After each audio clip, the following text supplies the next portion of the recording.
Let's go. This is your wake-up call. This is your daily reminder. This is your confirmation. It is time, y'all. Time to come on back. And here we are. Okay. Hello, everybody. How are you? Kind of came and left and came back again. Yeah. All right, we're back. Hey, everybody. Hello, hello. Okay. Hopefully everybody's doing well. We are here once again on a Saturday evening. Yes.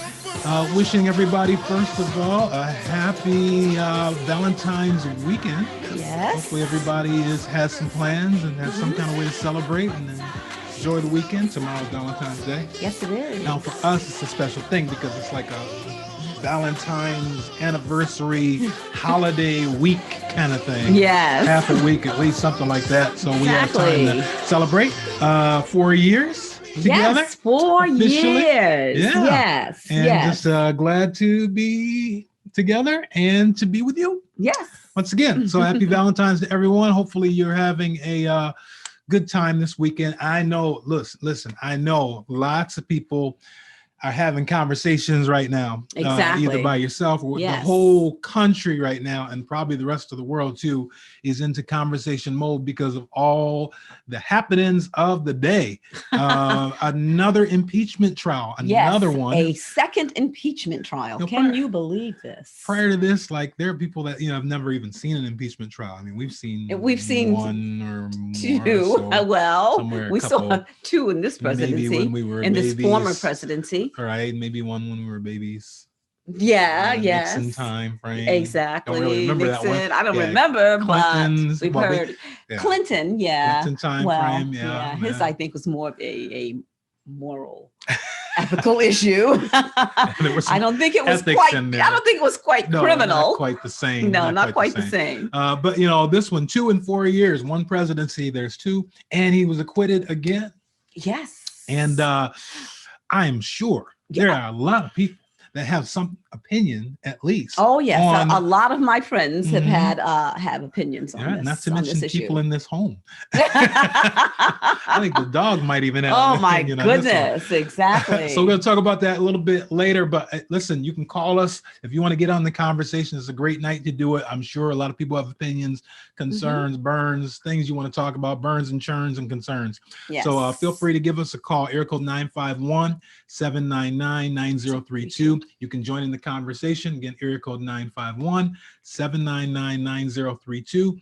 And you can share your opinions and thoughts about what's going on and what you think about it. Yes, we'd like to hear. I know people have something to say. You can also comment if you're online. If you're on with us, you can comment anytime along the way as well. You can also type it. Right. You can type it right into the comments, and we are watching and monitoring and observing and all that stuff as part of the conversation as well. This is Pam and David. We're here every Saturday night with I think it's probably like the best thing happening right now on anywhere on the internet conversation. Real talk, for real stuff. Real talk. We give you the truth. Yes. All the things that are going on. We give the truth. We break it down to what's really happening, what it's all about. So feel free. There's only one, maybe hot ones. Oh yes, you like that show. Maybe that might be a little better than ours. I don't know. It's kind of 50-50, but if you haven't seen that show, it brings the truth out. Yeah, it does. It makes people delirious too, I think, But we don't like the truth. If you haven't seen that show, I highly recommend it. Other than that, though, we are the ones. This is the place to be. You can join in with us. We got a lot to talk about. And tonight, I want to actually start out talking about COVID. Because there is so much that continues to go on. First of all, I want to offer our condolences to the family of Pastor Frederick Price in California. Crenshaw Church has been known for many decades now, and his ministry on air, television ministry, has been very known for a long time. Yes. Different people may have different opinions in terms of what you believe, don't believe about what he said. He was known a lot. He was kind of categorized as a prosperity minister, but he had a lot more to offer than just that. I had a chance to see him one time here in Rochester. Oh, did you? Excuse me as well. Ooh, something happened there. Something to drink. Little nut. Thank you. Yeah, what we got? Oh, it's cold. Cold in a hot cup. That help? I hope so. A little bit. We'll find out. Sorry about that. But I said he was here in Rochester at Bridge Builders several years ago. I got a chance to go there, and a lot of wisdom. He really knew the word. He really knew a lot about the word, and he's been leading and helping people in California and across the country and the world for many, many decades. And so condolences to him. He was a victim of COVID, had a very severe case, and lost his life. And, the approach of those around him, his family and things, have been to really surrender to the will of God to take him, because I'm sure a lot of people were praying for him and praying for his recovery. But they accepted the will of God in terms of taking him home to be with his Savior, the one he'd been preaching about all these years. And so they actually said, I read something that said that he felt that he had a glimpse of heaven, of glory, about a week or two ago. And as a result of that, he was ready to go. And so, we wish the best to him and his family. It is a reminder to us that COVID is still ongoing in and around us in many different ways. There's kind of pros and cons right now because the rates here in the United States are going down. Yes, they have been going down since about after the first of the year, which is a good thing. We know that vaccines have been getting out, especially in critical areas. We know that areas like nursing homes and hospitals, emergency care have been some of the key areas, and there have been a lot of improvements. A lot of people have been vaccinated to help slow down the spread. In fact, we're at a point now where 10% of the population has had at least a first shot. Now, that's a good start. That's only 10%. There's a lot more to go. I mean, it took two months. So if it takes, 2 months per 10 million, all the way through the rest of this, or 10%, we're well through the next year. But the rates, they're saying, and the amount available is going up. They're hoping now by June, July to have enough available. And then it's a matter of when y'all decide to actually get shot. Yes, or exactly. if you decide to get shot. So that's on the positive. The vaccine is getting out there. The rates are down significantly. It was down this week below, and this is still a big number, 100,000 cases a day. So it was down below 100,000 cases a day. First time since the elections in November, it's been down to that rate, but that's still 100,000 cases a day. Right? Yes. So we got a ways to go. Yes, we do. To reduce things. On the negative side of this, there are more variants popping up, and they're being considered to be even more dangerous variants that are showing up. Exactly. I understand that there's a variant in South Africa. There's a South African variant, which is here now. Wow. Yeah, they've discovered it in California. They discovered it in several other places in the country, and it's considered to be a little bit more contagious and possibly more aggressive than the original ones that were seen. There's another one that's considered more aggressive coming out of England again. And so here's the problem. The more these things stick around, the more opportunities that they have to continue to grow and redevelop and repeat themselves, the more resistant the strains become. That's typical of viruses all the time. The more frequent opportunity they have to regenerate, the more dangerous they become over time. So because this hasn't been squelched early on, you have more risk of this happening. And every time they get more dangerous and have to try and do more things to get rid of them. So that's one of the reasons this really needs to be stopped. It really does. Yes. And so again, you go back to, should we take the vaccine? Should we not? If you don't stop this, if you let it just keep going worldwide like this and just keep regenerating, it becomes more and more and more and more dangerous all the time. And that's a real risk to people in terms of getting something that, as soon as you get it, it's just going to just take you out. Yes. I was watching something on the news, and they were saying that there is still an issue of people, being very leery or skeptical of taking taking the vaccination. That has been a concern. People are, there's some people that want to wait and see what happens. Yeah, I mean, there's going to be people who are going to be hesitant to take it. Right now, there's more demand than there is supply. There's more people that want to take it than they have available. Eventually that will shift, and there'll be more supply than there is demand. For those who are just tuning on, we're talking about, you know, the COVID vaccine right now. You know, the more that comes up, right now you have more people that want it than there is available. Right. It will flip. By the time they get to 300 million doses later this year, we got about 350 or so, maybe 325, 350 million people in the United States. They'll probably have way more at that point than there are people who want to take it, right? And so they'll be kind of trying to find ways to encourage and push. I should say encourage and push, because sooner or later it's going to be a push, right? Yeah. They're going to start squeezing people to take it, right? Yes. But hopefully, you know, we will see this progressive. We talked about this end of the year as they start working on most vulnerable populations and areas of high risk. It should have an impact in the amount of spread relatively quickly, relatively early on, at least until the winter goes away and people get out of their houses again. Because you know what, we were listening to something and they were saying that the cases of COVID right now are actually occurring in homes because people are gathering at home. They're not going out. Right. So it's the gatherings. But at least still they're keeping it in the small group. When they start, because this is what happened in the fall, when they were hanging out and it was still warm out and they were doing, even as it started getting colder and they were doing bonfires and hanging out in the backyard, they'd have friends over. And then it's not just now in your house, it's spread from your house to this friend's house, to that friend's house. And so that makes it go even more rampant. So as soon as it starts warming up again and people start stepping out, you know, and it's kind of weird because now they're talking about, you know, the rates are down and now they're talking about reopening, you know, for sports events and for plays. How do you do that? How do you play a sport and not cough and sweat and sneeze on one another? They've got people out, you know, playing basketball and all over the top of each other, and football and what have you. There's a lot of contact. But they're saying that most of the spread isn't coming from the athletes; it's coming from after parties and it's coming from people around in the stands gatherings and stuff like that. Right. So I don't know, man. I think if one guy out there on the field has it, everybody's going to have it. Well, yes. Right? Everyone is actually susceptible to it.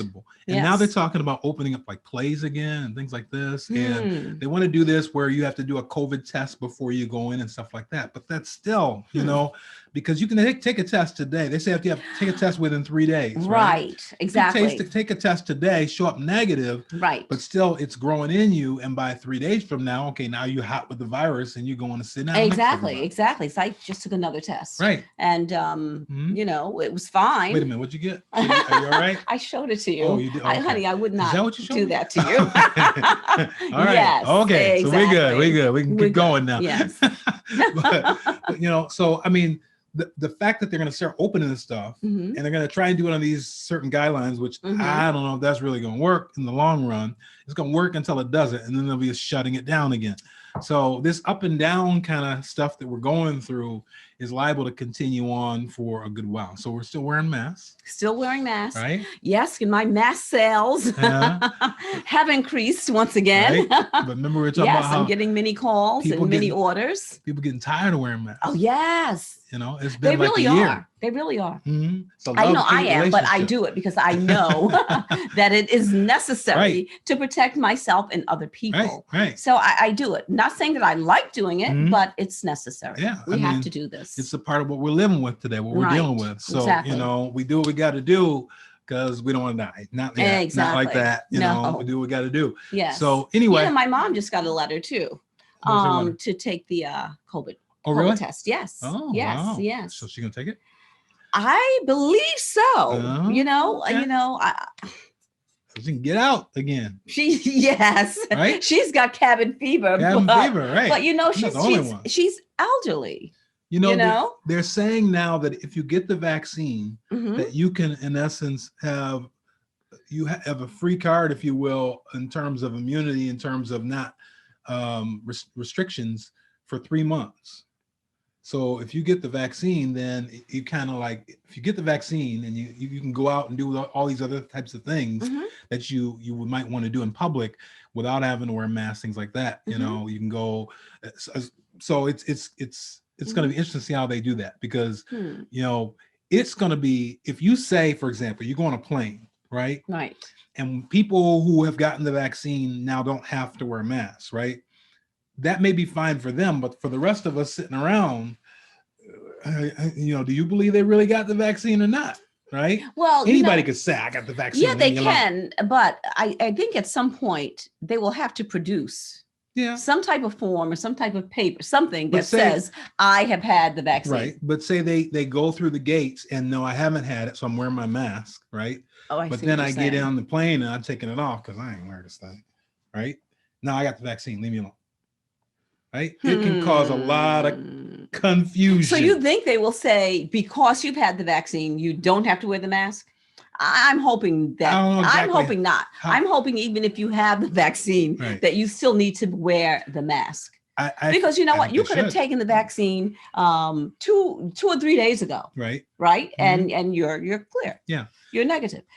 And then you take your flight. Right. Anything can happen between those few days. Tell you what, I don't want to be on a flight and look over and see nobody with the mask on. Neither do I. I don't care what you had the vaccine, you had the COVID. Yes. I don't care what you had. Yeah. I really don't want to be bothered with that, right? Exactly. Let's all just wear masks. Risky. And you know what, too? It will be like a slippery slope. Yeah. You know what I'm saying? And real confusing. And very confusing. Mm-hmm. So I'm hoping that we will continue to wear the mask even after we have had the vaccine. Well, actually, I was reading the state rules just this week, and the state rules, the new guidance from the state is that even if you've had the vaccine or if you've had the virus, they expect that you're still going to follow the same requirements. There's no exemption to that. Exactly. Right. So at work and things like that, we're putting together policies on that vantage point. Okay. Yeah. You can't, I don't care what you had, you still got to follow the policies everybody else does. Right. Because for that reason, I mean, just too complex, too complicated. Exactly. And too emotional. Keep it simple. Right. Keep it simple. Do it. Do what you need to do. You can't under-evaluate the emotional aspect of being in this environment right now. So if you go in, say you go into Walmart or you go into Wegmans, right? I've had the vaccine. I don't have to wear a mask no more. Nah. You don't want to be dealing with that. Walking down and Because like you said, right. You really don't know. Yeah, if the person had the vaccine or not. And folks lie. Did you know that? Oh, they lie. Did you know people lie? Oh, and they twist and turn it. People have a reputation of lying. Oh my gosh. They just do whatever they think they're going to do. Right? People get attitudes. They want to fight. I'm like, you know what I'm saying? I don't want to fight you. I just want to live. Their way. Yes. I just want to not get sick. Exactly. That's all I'm concerned about. I don't really, we can I meet. agree with that. Not meet. That's fine. We don't have to even, introduce ourselves. Just please don't put me in jeopardy. Because of what you don't believe. Exactly. And number here, by the way, 951-799. Hello to all those. I see a bunch of people signing on. Hello to you. Hello to you. Hey, we're going to talk about impeachment trial in just a second. And I know you got a lot to talk about. If there was ever time for you to call in, tonight is the night. Area code 951-799-9032. If you have a comment or an opinion that you would like to share, you can feel free to do that. Give us a call. Area code 951-799-9032. This is a conversation. I see a question on, is there any true and proven research that masks work? Oh, yes, there has been. And it really depends on what you're asking, right? Exactly. It's not that masks necessarily kill the virus. Right. But it's the spread of it. Right? Exactly. And it's mainly about it going out from you to somebody else. Yes, your more so as germs, your particles coming in. When you sneeze, when we talk, even when you talk, we are releasing germs and and even then it's not perfect, but it's not this either. It's just not passing back and forth. Right. If they had a way of really, and they actually have in terms of these tests, colorizing your breath. They have. And we were sitting here talking right now. Right. You would see what was crossing each other right now. Now we're within 2 feet, right?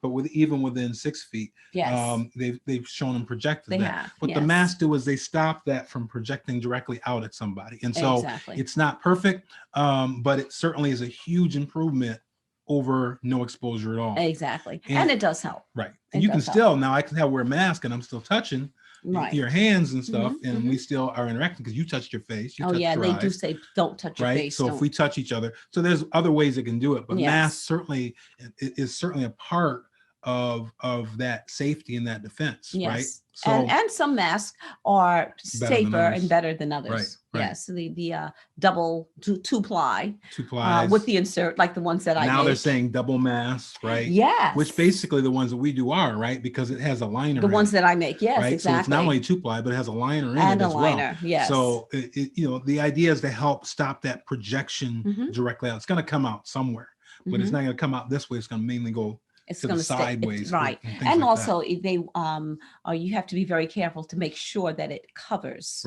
everything, right? And yes, around your nose, so forth. You don't want to put, you don't want it up here, you know, and then here. You want to be fully exactly. All this has to be covered. Exactly. So it's not the greatest thing in the world, but actually this time of year is not so bad because when you're outside and it's cold, it's like wearing a scarf. We were saying that exactly. Yeah. You're not breathing in the cold air. Yeah, at least you get that out of it, right? Yes. So hey, stay a little warm, whatever. Right. Think about it that way. So anyway, COVID, still be careful. There's still a lot of things going on. Rates are going down, but there's still a lot of ups and downs to happen. So you got to be watchful of that. So let's talk about this. I heard there was an impeachment trial that was taking place. I heard a little something about that. Definitely. Yeah, there had been some things out that people may have noticed and watched. And I think a lot of people were glued to the television this morning. First of all, I got dramatic this morning. Right? Yes, it did. Oh, because my all goodness. of a sudden they came back saying, overnight this report that one of the congresswomen was saying that, okay, this other congressman had told her this story about what Trump had said about da da da da. And so then they picked that up this morning, like, we want to call her for a witness. And now it just gets crazy, right? Because then they actually voted on it. Even the Democratic senators didn't know this was going to happen. Nobody knew this was going to happen. So they're like, yeah, let's do it. And then it opens Pandora's box. Exactly. Right? Because after they agreed to do it, then now both sides were like, okay, how many are we? Who are we calling? How many? Oh my God! Yes, going, right? They had all kind of people on call. So all of a sudden, it got pumped up real quick, and they're like, "Well, we need to take a break," right? So they went offline, and the Republicans and the Democrats started negotiating because the Republicans were saying, "Look, if you're going to call somebody, we're going to call somebody. If you're going to call people, we're going to call 100 people, right?" And nobody in the Senate wants this thing to go on any longer, right? So that's why they went to this compromise session. They decided, okay, we're just going to concede. The inline was, so we're going to concede that the conversation happened. We're going to put it in the record. We're not necessarily conceding that it was true or not true, but we're conceding that that conversation happened. Don't have her come, and we'll just move on. Right. Which is kind of like, we're just going to duck and dodge this bullet, right? Yeah, right. Because realistically, there's a whole lot more that could have been brought forward. Oh, there's always more. Well, think about it. Nobody was subpoenaed. And typically people are subpoenaed to come in and share their side of the story, whatever. Nobody was subpoenaed for this, right? This is all a matter of records of things that were videotaped and things like that that were put together to make the case. And then, of course, the argument on the other side is saying it's unconstitutional. Right. So we get down to the bottom line today. Get ready for the vote. And the vote is 57 to 43. 43. Was it 43? 43. Okay. It's 100 total. Okay. 57 to 43 for guilty. So majority said he was guilty. However, you needed to have 2/3. Right. So you got 7 Republican senators, and you needed to have at least 17. Right. Right. So you got more than they started with, but not nearly enough. Yeah. And so now the blast comes after it's all over. Now everybody's like, this is what I believe. This is why we did. Da, da, da, da, da. And so all these stories are coming out now from people as to why they voted the way they did. And especially if you look right after the vote, if you're watching, Senator Schumer comes up, talks about this, clearly he needed to do this, da, da, da. The one that was the real hot one was McConnell. Who represents McConnell represents the Republicans, but he voted. I don't have that one right now. Oh, okay. But he voted to acquit or to let him off. Okay. But then he gets up and he just totally blasts Trump. He totally blasted. Totally blasted. I mean, he comes up and says he was all this rhetoric. He didn't. He said all these lies about having lost the election being stolen. Right. This is the leader, the Senate minority leader for the Republicans. Right. He just blasted him out. It was his fault. Clearly, it was his fault. Clearly, he did it. He did it. Whatever. He did it. However, his logic on it and I've actually thought he did a pretty clear job of expressing his view, was that this was not something that the Senate could take on responsibility for just punishing him for. It wasn't about punishment. Exactly. Right. His determination was that the purpose, and this is very important for people to understand,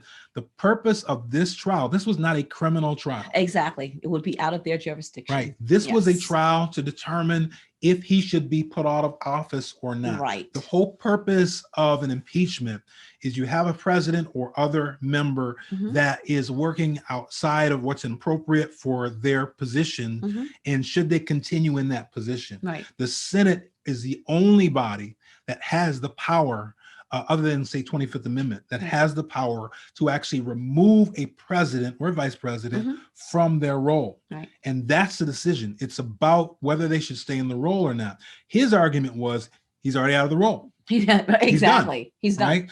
And therefore he's saying not that we shouldn't impeach him. He's saying we have no power here. Exactly, because he's to no do longer, something because he's no longer. So now it switches from being a political decision about him maintaining his role to being a civil incident, so right? Exactly. A criminal, actually. Now they can make a criminal case. And so that was that was McConnell's logic, which I thought was, there is a relative weight to that. Love to hear your opinions on it, but that's why he led the Republicans at this point. And you had those pre-votes as to whether this was even something that they could do, because they were saying, again, pre-votes prior to the whole thing starting, that this was illegal because they didn't have any power because he was to impeach him because already out of office, right? And so there's a huge debate there, because does that mean that, like, for the last month of their presidency, the president can basically do anything they want, and they're getting out anyway, so by the time you get the process going, they become, does that give them a free pass in the last month? Or is there still some jurisdiction?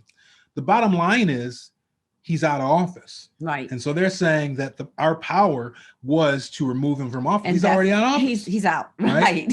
Exactly. So now there's a few of the seven, there were seven different Republicans that voted that he should be impeached.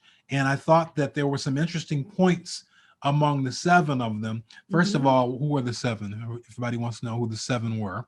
If you don't know, senators were Richard Burr of North Carolina, Bill Cassidy of Louisiana, Suzanne Collins of Maine, Lisa Murkowski of Alaska, Mitt Romney of Utah, Ben Sasse, Nebraska, Pat Toomey of Pennsylvania. Now, some of these people have known they have been anti-Trump for a while now, even though these are all Republicans, right?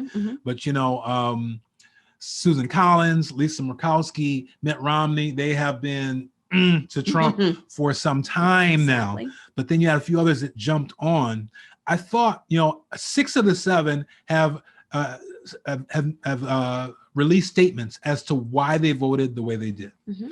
Mitt Romney, I thought, had something good to say, and Ben Sasse. So just to show you this real quick for those who haven't seen it. Mitt Romney says, after a careful consideration of the respective counsels' arguments, I've concluded that President Trump is guilty of the charge made by the House. Romney said, President Trump attempted to corrupt the election by pressuring the Secretary of State of Georgia. By the way, we'll talk about that because there is a criminal investigation going on that one separately. To falsify the election results in his state. President Trump incited the insurrection against Congress by using the power of his office to summon his supporters to Washington and urging them to march to the Capitol. And he did this despite the obvious and well-known threats of violence for that day. President Trump also violates his oath of office by failing to protect the Capitol, Vice President, others in the Capitol. He added, each and every one of these conclusions compels me to support conviction. So to the point of whether he should be impeached, he's saying yes. Again, McConnell is saying, yeah, he probably should have been, but since he's already out of office, it's out of our hands. Ben Sasse has his argument on it, which I think is also pretty strong. He says an impeachment trial is a public declaration of what a president's oath of office means and what behavior that oath demands of presidents in the future. But here's the sad reality. If we're talking about a Democratic president, most Republicans and most Democrats would simply swap sides. Tribalism is a heck of a drug, but our oath to the Constitution means we're constrained to facts. So in other words, he's saying it's politics. Right. He's saying, look, if it was a Republican, then the Democrats would be up in arms about it. If it was a Democrat, the Republicans would be up in arms. So he's really saying this tribalism, that we're too tied to our party versus the truth. And that's his reasoning as to why people voted the way they did. The first voter fraud, spreading conspiracy. First President Trump lied that he won the election by a landslide. and McConnell said that too. He lied about widespread voter fraud, spreading conspiracy theories despite losing 60 straight court challenges. I think it's actually 61. 60. Yeah. Wow. Many of his losses handed down by great judges he nominated. He tried to intimidate the Georgia Secretary of State to find votes and overturn the state's election. He publicly and falsely declared that Vice President Pence could break his constitutional oath and simply declare a different outcome. He continued, the president repeated these lies when summoning his crowd, parts of which were widely known to be violent, to Capitol Hill to intimidate Vice President Pence and Congress into not fulfilling our constitutional duties. Those lies had consequences, endangering the life of the vice president, bringing it dangerously close to a bloody constitutional crisis. So I thought that, especially that last part, very well said. So did he deserve to be impeached? I think, honestly, if you went back to many of the other Republicans, they would listen. If he, for example, had won and was going for a second term, or if this was in the middle of this term, I think he may have been all out impeached.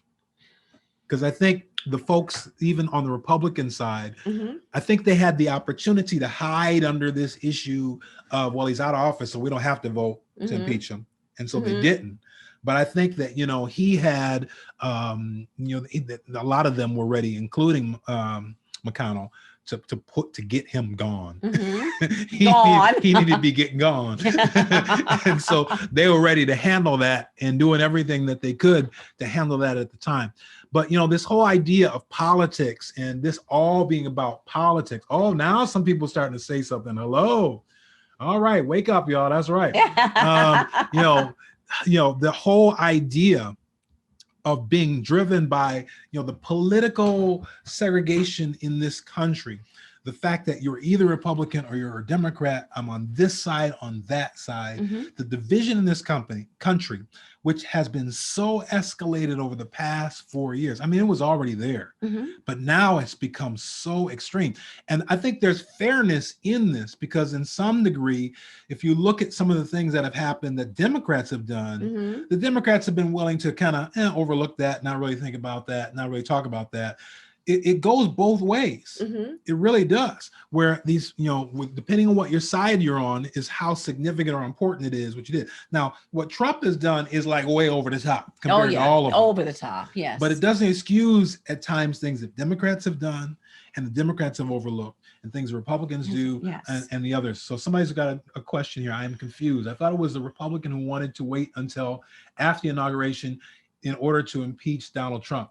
They use this stuff back and forth. Even in the arguments, they were saying, so in Trump's lawyers double check on a lot of what they were saying, because they were saying, first of all, that they were saying that the House didn't do a thorough job of investigation, that they should have waited so they would have all their information together. This thing was rushed. And then they were saying, but if they really wanted to handle this, they should have handled it before he was out of office, which means they should have started it right away. So they're saying, you guys waited too long, you delayed, and so now he's out of office, and so now it's not legal precedence. However, then they're saying, but you really should have done a better job, which means you should have taken more time. So they're using every argument they could possibly come up with. So you got a reason to be confused, right? It is back and forth.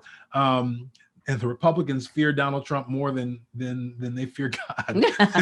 That may be true. There may be some truth to that. Yeah. It's really been, I mean, on Trump's side, and I have to feel for his lawyers, because realistically they got like a week.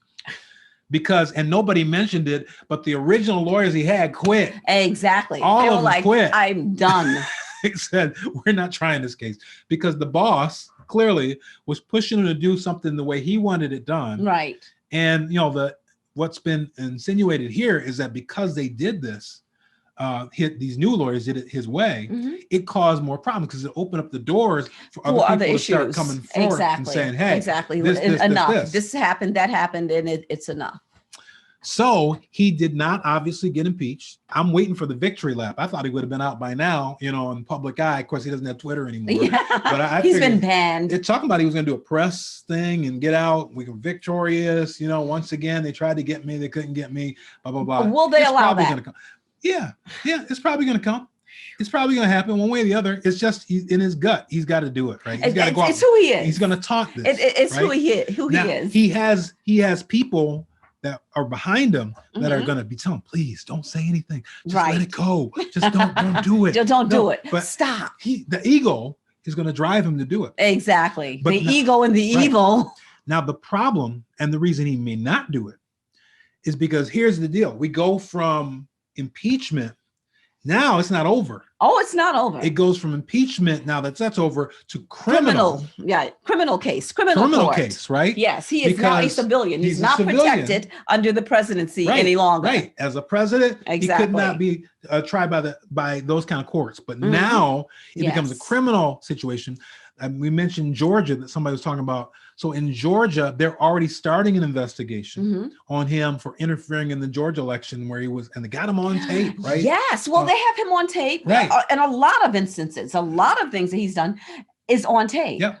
It's recorded. Now, understand, a lawyer's going to come in and say it's inaccessible.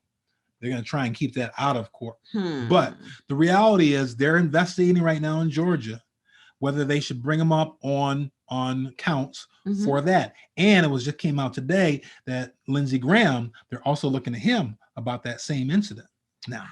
And you can't forget our friend Rudy Giuliani. Rudy Giuliani. Yes.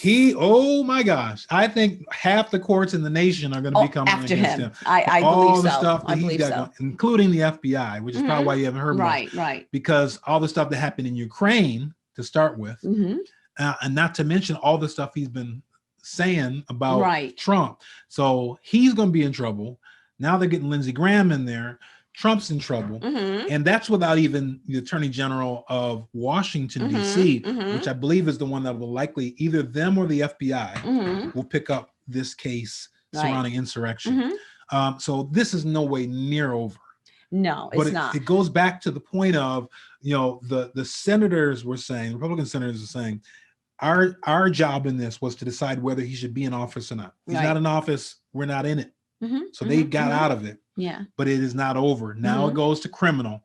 And we'll be watching to see what happens because this will not be out of the sight of people for a good long time. We're going to be hearing about Donald Trump and all a long time. I think sometimes I think people, they become so comfortable with what they do and they've gotten away with it for so long.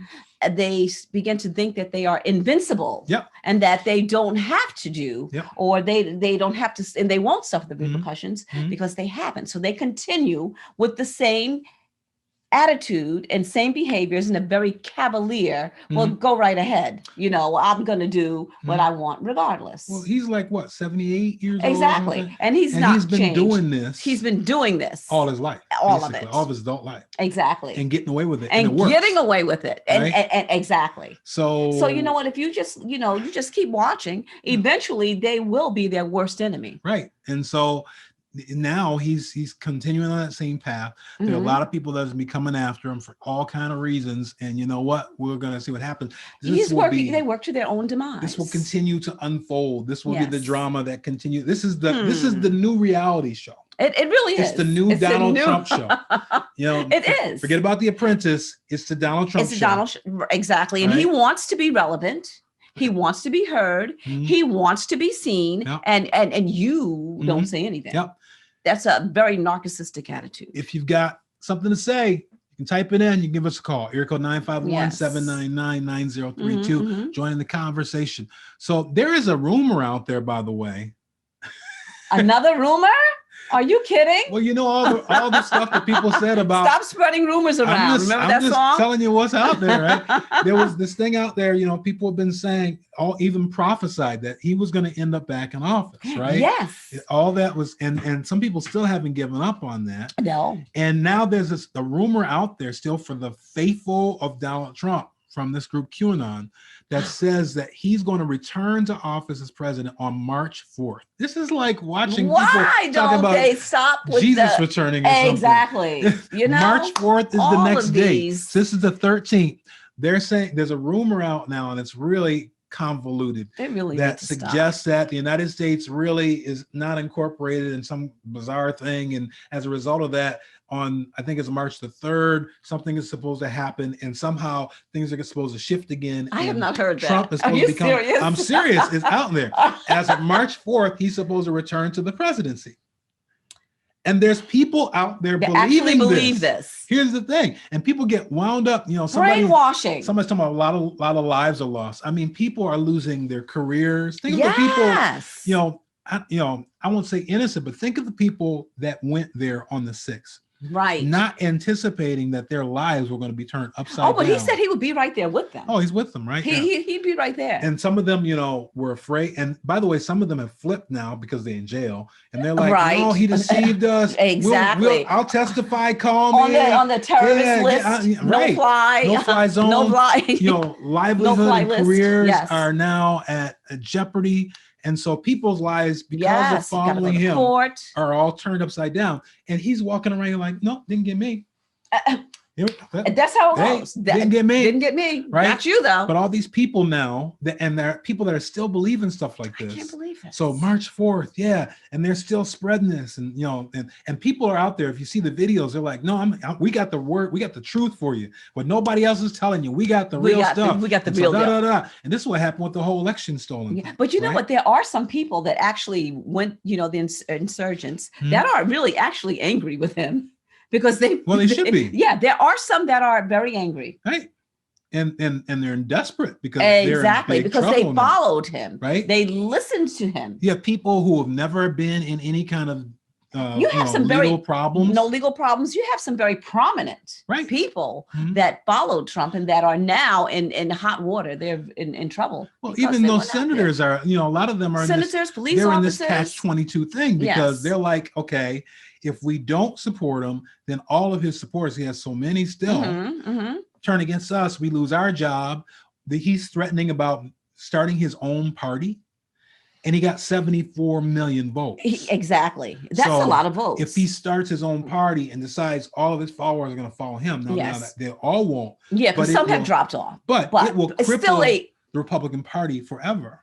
Because if they split the party, they split the vote. Right. And so there would be no chance for them to ever get back in office if they split the party. Right. And so they have fears about that. And so, you know, so they're trying to still be nice to him and try and keep him on their side and support. At the same time, they're trying to keep him under control, which they can't. You can't keep him under control by doing what he wants you to do. Exactly. Because all he does is get what he wants from you and then just goes off and does what he wants. Besides, anyway. Exactly. You have to be, that's why you got to be out of control is the word. You've got to be very careful who you allow to lead. So, you know, in the midst of all this, we have this country that is just, we talked about it before, so split in terms of partisanship. You have and now you have an extreme right, and you have an extreme left. It used to be that the extreme right was the Tea Party, right? The liberals on the left and the Tea Party, and the Tea Party now has just been fizzled out because now it's become Trumpism. Exactly. Right, and it's the extremities something different. Of Trumpism, and so you have such a split in the country. And you know, there was this one thing that came out for the Super Bowl. I don't know if a lot of people got to see it because it got all up in arms about something else. But Bruce Springsteen did this video for Jeep. And it was actually a very poignant and powerful message about division and coming together, coming in the middle. And you said on this program many, many times, the problem that we have right now is that we've gone to such extremes, and our our government is designed to come together and to compromise and to negotiate. But now we've gotten in, we're right back into it now with Biden and his plans. Okay, I'm going to be the great unifier. And the first major thing that comes up, he's like, look, we got to do with or without him. I don't care. We got to move this on. Yeah. So this disunity and disability to work together is a huge problem. So I want to share this. This was by Jeep. Now, this actually has been pulled down already. This is from the Super Bowl. Yes, it was pulled down. It didn't go up. They didn't use that commercial. Well, this is the thing. This was Bruce Springsteen's first commercial. As popular of an artist as he is, he's never done a commercial. He decided to back this one about unity in the country. And then word got out that he had a DUI. And the problem is, in this commercial, he's driving down the road. Okay. And so the word gets out, he's got a DUI. It's embarrassing to Jeep. Jeep pulled it. But of course, once you put something like this out, it's always out. I think the commercial of itself bears merit. So I want to share with everybody this commercial, and I want you to hear it, because I do think there was a very strong message in it. And it was a nice try. It just didn't get what they desired to get. So I want to share this with everybody. This is a commercial by Jeep from the Super Bowl by Bruce Springsteen that is called The Middle.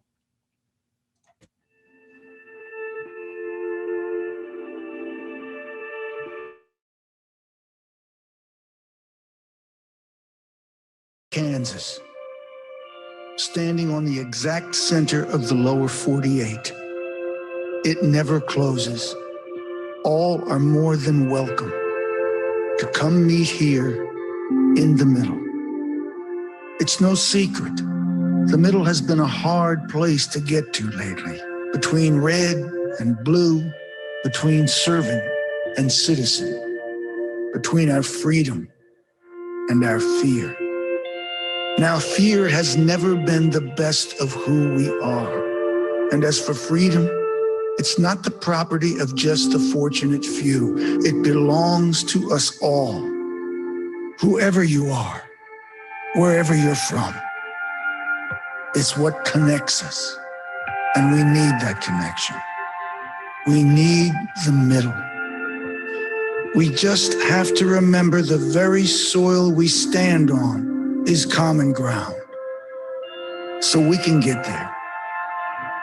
We can make it to the mountaintop, through the desert, and we will cross this divide.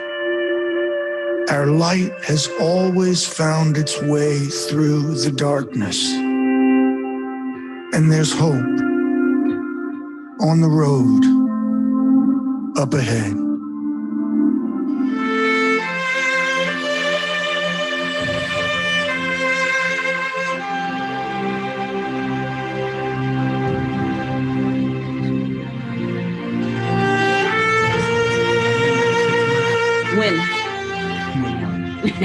When is it going to be? I don't know. That was the commercial. I think that commercial itself was very good. I thought the point that they were making was very powerful. Yes. But, it got taken totally away because of this thing that happened, with the DUI that he had. People just ran over it. No pun intended. But I thought the point though was very, very relevant. Yes. That getting back in the middle. And the first line there, I don't know if you caught that. He says there's a church that is positioned right at the very center of the United States. I think it's in Kansas. Really? From latitude and longitude, it literally sits right at the center of the country of the 48 states. And so it starts with that theme of coming back to the middle, right? And putting, by the way, God, right, church, right in the center of that. That's how we get back to the middle. Really, really good commercial. If you haven't seen it, it is online. It's on YouTube. It's called The Middle by Bruce Springsteen and Jeep. And the point I think is so relevant, that we have been pushed to such extremes. Yes. To be on, and also the idea that this is all of our country at this point. Exactly. I don't care who started it. I don't care who brought us here. I don't care who came first. We are all United States citizens. It belongs to all of us. It's about all of what's in the interest of all of us. Exactly. But yet now it's like those guys want to own it and have big control. We want to own it. Exactly. We're trying to find our place in everybody has their own interest in their own agenda. And they want to push that despite the other person. Despite the other, and at the stake of someone else. Versus working, okay, I don't agree with everything you believe in. Exactly. I don't agree with everything you have to say. Right. That used to be what the whole idea of Congress was about. Representation from all different parts of the country that would come in and work together to form what's best for the union. Right. Exactly. I really do. I think it's time for us, especially African Americans, to stop feeling like this isn't our country. Right. And for people to stop treating us like this and that's exactly what's going on. Because it's that treatment that causes us to feel like, look, this ain't about me, everything. And I understand things are certainly fixed in a disadvantageous way. Yeah. But we have to really, first of all, own the fact, don't let them do this to us. Exactly. Right? Don't let them cause us to think that you don't belong here. Exactly. Right? And you're not a part of this. I'm the only one that has a voice. Right. I'm the only one that has a say in the whole picture. Right. We have to draw from one another and come together. It's not about Republican. It's not about Democrats. Right. It's not about your agenda or my agenda. It's about the whole picture and coming together to some kind of agreement. And just like it's not about Republicans, Democrats, it's not just about whites and blacks. Or blacks. Exactly. Right? The whites want to keep control of their country. Exactly. Which is this whole mindset of Donald Trump. Exactly. Is that we got everything is control. Make America great again. Exactly. We got to get back control. Let me control if you don't keep it, they're going to steal it from you. All this exactly. subliminal stuff. Exactly. And if I can't control you, I don't like you. Yeah. We have to be able to say, look, this is all of our country. Right. Exactly. We all have a stake in it. We're all going to be doomed if it's destroyed. We all should be blessed if it succeeds. Right. We should all have the opportunity to be successful. And that I know there's a whole lot that goes along with that and making it right. But that principle is what should be drawing us together to say, okay, let's work out and agree. But it's become this thing of I got to get more people on my side so I get my way. Exactly. You. And as long as I get my way, forget you. Forget you. Let's make you irrelevant if I can. And your thoughts and your ideas and you as a person. Yep. Let's just erase that. You're not relevant here. Right. So the whole basis of how our government is supposed to work has faltered.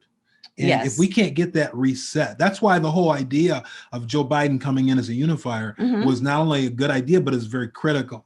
Yes. Because you need to be able to bring people across the lines to work together. Every vote, oh my gosh, virtually every vote now is party line, right? Every vote that you see in Congress and the Senate, and so that's why you have to have control of the Congress and the Senate, because it's going to go whichever has the majority, which is not the way it's supposed to be, right? So it's a crazy cycle that we're in. So I do recommend that, again, The Middle by Jeep and Bruce Springsteen, even though it had a little bit of a negative taunt over the top of it, it expresses a very important message right now. So haven't seen much from anybody, haven't heard much anymore, haven't seen any calls from anybody, but we do want to kind of change over and talk about Black History Month. Because, it is Black History Month. Yeah. I see a lot of people on. If you have any other comments on any of this, feel free to share it with us.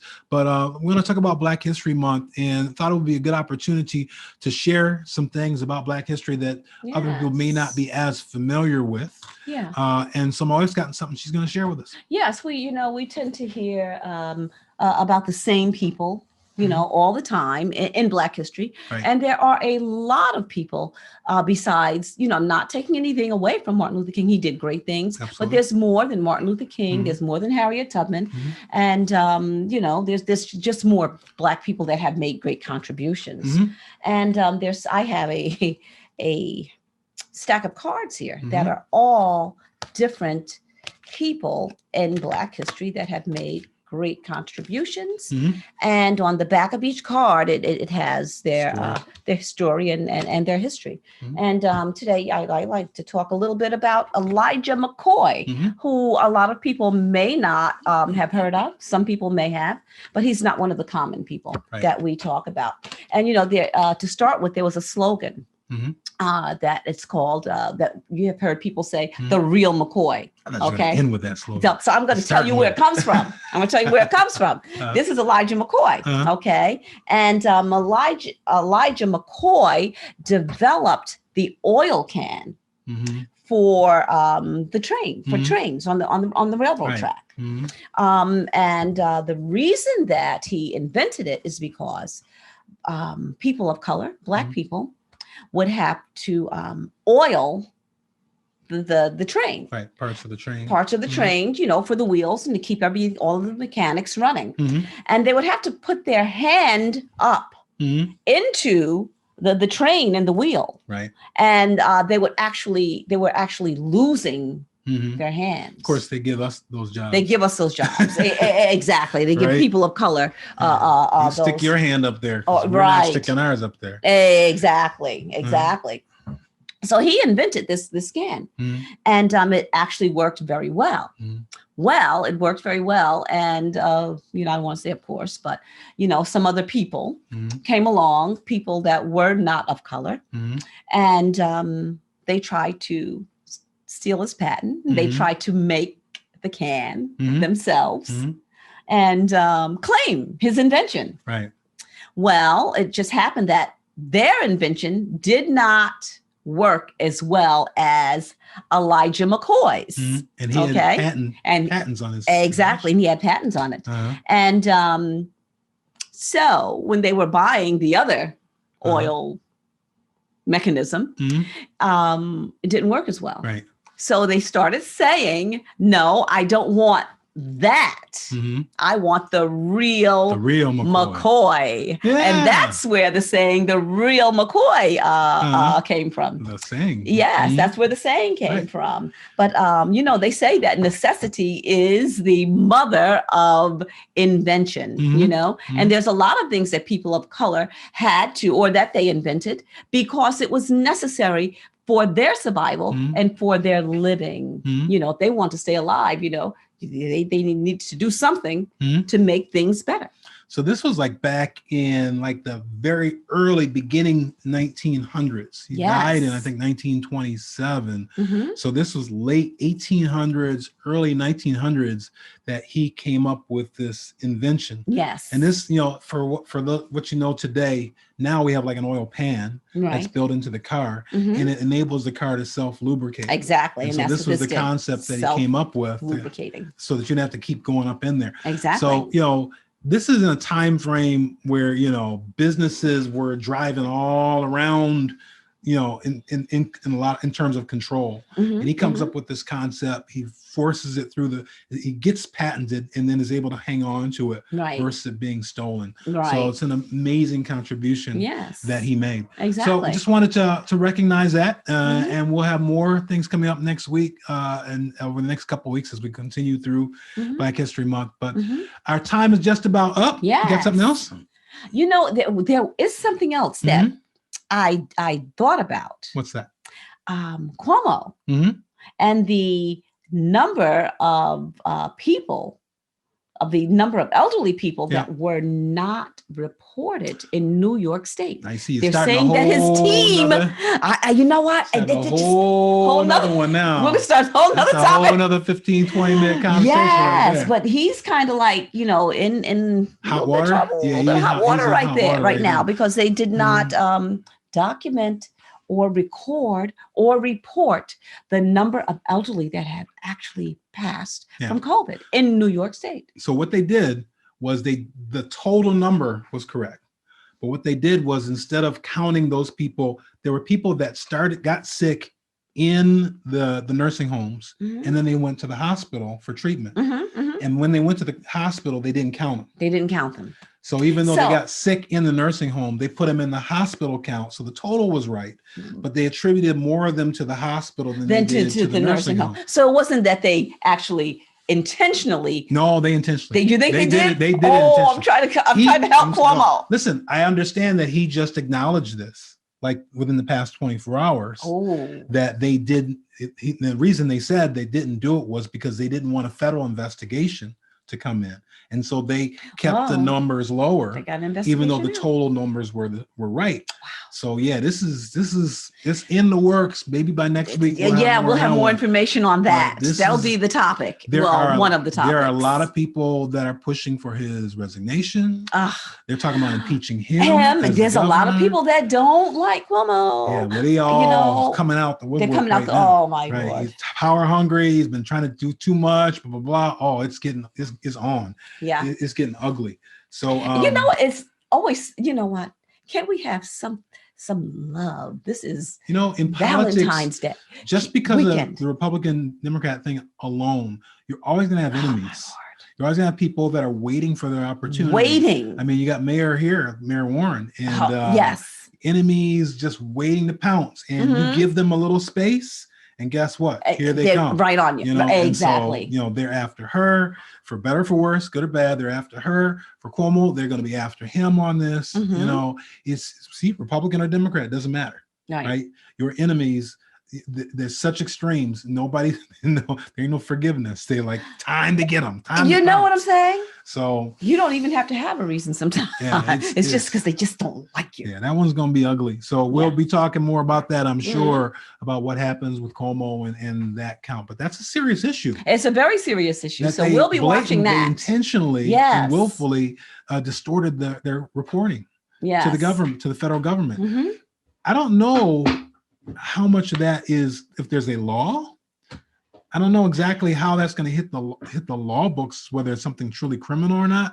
But I can look it up. Well, we have to find out for next time, because I'm sure we'll find out. Yes. We'll be saying over the next week. Exactly. I don't have to hit the law library, law books. Yeah. So anyway, we're going to wind it down, folks. Hope you enjoyed the program today. Got something out of it. As always, remember, we're here every Saturday for the show, and we've got always lots to talk about. 8:00 on Saturdays, conversations. We really want you to get involved in the conversation. Thanks for the comments. Yes. But, we want you to connect up with us and talk to us as well. So more to come on next week. Tomorrow we'll be back in the morning with our Word and Worship service at the church, on the church page, Destiny Preparation Church, 11:30 a.m.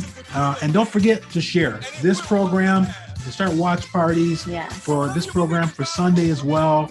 We'll be on. Got some great things to share with you on tomorrow morning. And then through the week, Wednesdays, Saturdays again, and all the things we post up. Lots going on. So join us again next week for conversations. Join us tomorrow morning for Word and Worship service. Be blessed. Have a good evening. We will see you next time. Bye-bye, everybody. I've got authority. Come on, say it again.